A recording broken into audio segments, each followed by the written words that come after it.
Welcome to CayceCooks, Culinary Trends from the Akashic Records. My name is DaveDLeme, and I'm the creator of CayceCooks, a video series dedicated to exploring and applying the food and beverage concepts from the Edgar Cayce readings. But first, in the spirit of full disclosure, I must tell you that I am not a dietitian, not a doctor or a nurse or any medical professional, not even a chef. I am someone who has spent decades studying, cooking, and eating according to the food and beverage concepts in the Edgar Cayce readings. And I have learned so many things that I want to share with you.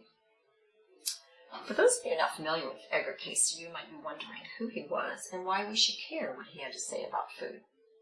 Was he a celebrity chef from Bravo, or proprietor of a trending restaurant in Soho?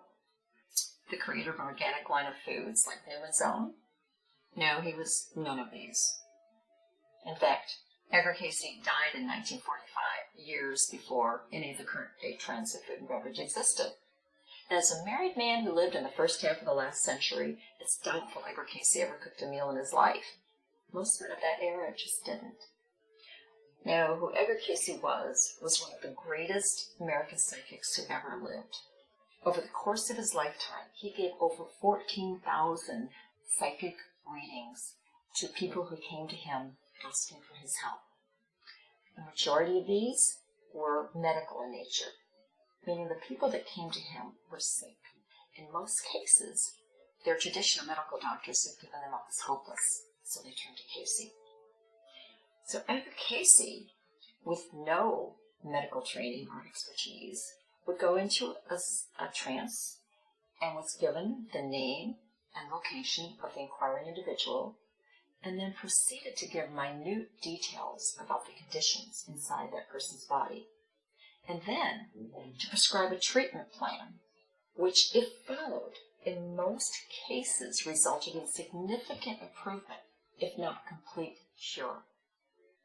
And we're talking a wide range of medical conditions, from asthma and arthritis to emphysema, epilepsy, hypertension, cancer, mental illness, and the list goes on.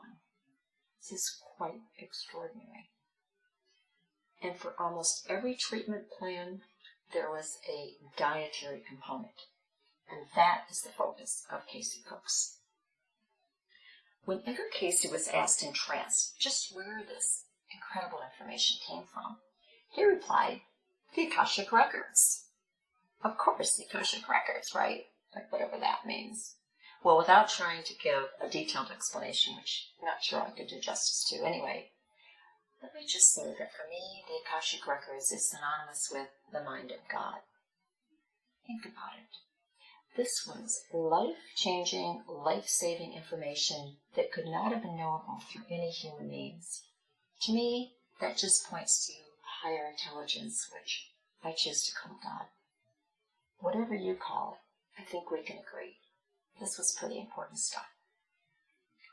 Now, it is true that each medical reading was given for a specific individual, and that person's dietary recommendations might not apply to everybody.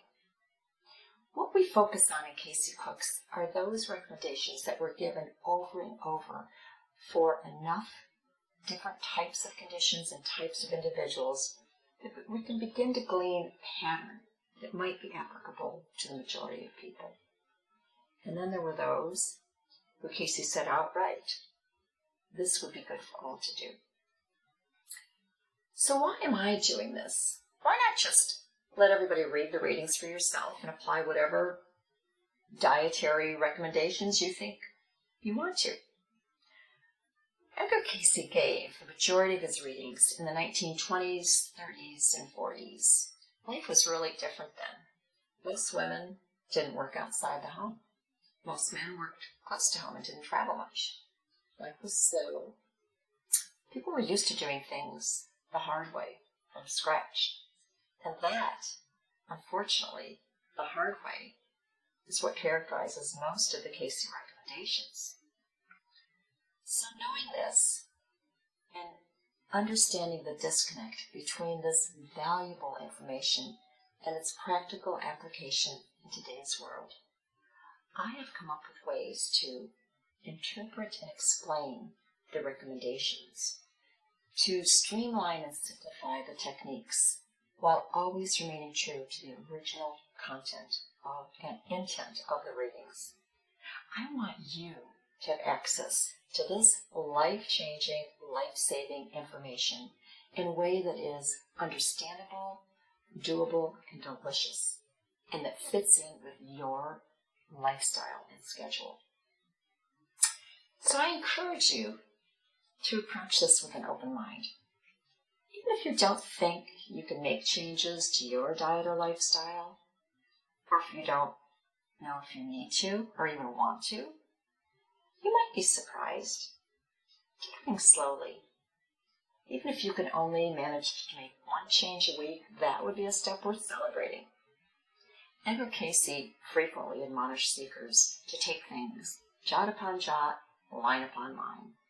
And to this I would add meal upon meal. For me, the longer I do this, the easier it gets and the more enjoyable. I no longer miss the foods that Edgar Cayce said we should avoid.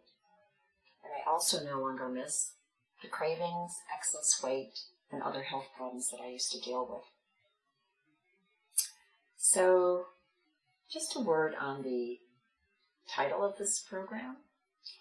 As we've already established, Edgar Cayce was not a cook, so CayceCooks here is not a verb, but rather it's a noun. For we are the CayceCooks. I am a Cayce cook, and I invite you to join me on this journey towards healthier lifestyles and healthier bodies by means of the wonderful information in the Edgar Cayce readings.